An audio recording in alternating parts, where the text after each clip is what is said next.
AI makes everyone 40% more productive. The keynote said so. Adorable. I am Professor Whiskers, and I have watched empires to fall over a laser dot. So we will walk slowly through the productivity revolution, allegedly. Bring a baseline. Bring a lint comb. Leave the vibes on the mat. The slides were very certain. The spreadsheets were elsewhere. Certainty is warm like a sunbeam and just as easy to chase.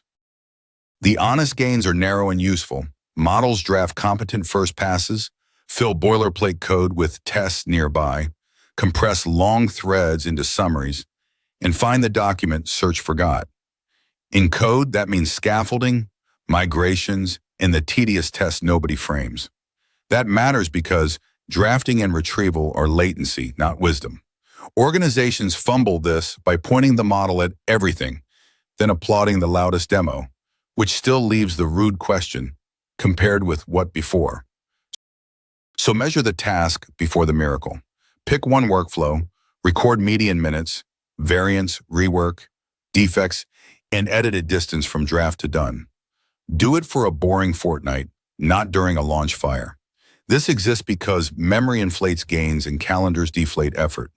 The usual fumble is measuring a volunteer, a demo repo, or a Tuesday with unusually good coffee. But a clean before still asks whether faster tasks become faster outcomes under quality control. Now follow work. Not a pause. Cycle time means idea to merge pull request, ticket to resolution, or brief to decision, with queues included. Quality gates are tests, review, security scans, rollback rate, escape defects, and customer reopens. They exist because a fast draft that fails review is just anxiety arriving early. Organizations fumble this by celebrating prompt speed while reviewers drown politely. If gates pass and cycle time falls, the next issue is where the rescued minutes go. Save time is not a trophy, it is a budget line with pause. It can fund deeper design, better tests, sharper discovery, or the same meeting with more adjectives. Finance will call it capacity only if backlogs shrink, lead times drop, or revenue work expands. This exists because unused savings evaporate into coordination, status, theater, and inbox archaeology. The fumble is assuming employees will spontaneously reinvest hours into the roadmap's least glamorous risk. Even useful reinvestment must survive the costs that arrive after the demo purrs. Those costs have teeth. Review burden grows when every plausible paragraph needs a skeptical adult. Error correction adds detective work when fluent nonsense passes lint and fails reality. Skill atrophy creeps in when juniors accept outputs they cannot reconstruct on a whiteboard. These costs exist because generation is cheap, verification is not, and accountability refuses to be automated. Organizations fumble by booking gross speed and hiding the review queue in somebody's evening. Subtract them honestly, and you still need the original denominator most firms never measured.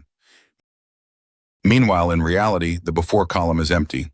No baseline was ever measured, no distribution kept, no counterfactual tolerated. A pilot becomes a posture. A posture becomes a number. The number develops a keynote and starts dating your roadmap. So every reported gain is a feeling with a % sign, groomed until it photographs like strategy. Meanwhile, also in reality, the calendar blinks. The time saved writing emails is spent reviewing AI-written emails about the emails. Each reply is shorter, somehow, and the thread is longer. My tale has seen more honest throughput. Then someone schedules alignment about the thread, with notes generated before anyone has read it. The attachment has attachments. You cannot take credit for a gain you never measured. I have spoken. The cushion requires peer review. I am 40% more productive than it naps. Prove me wrong. You can't. No baseline.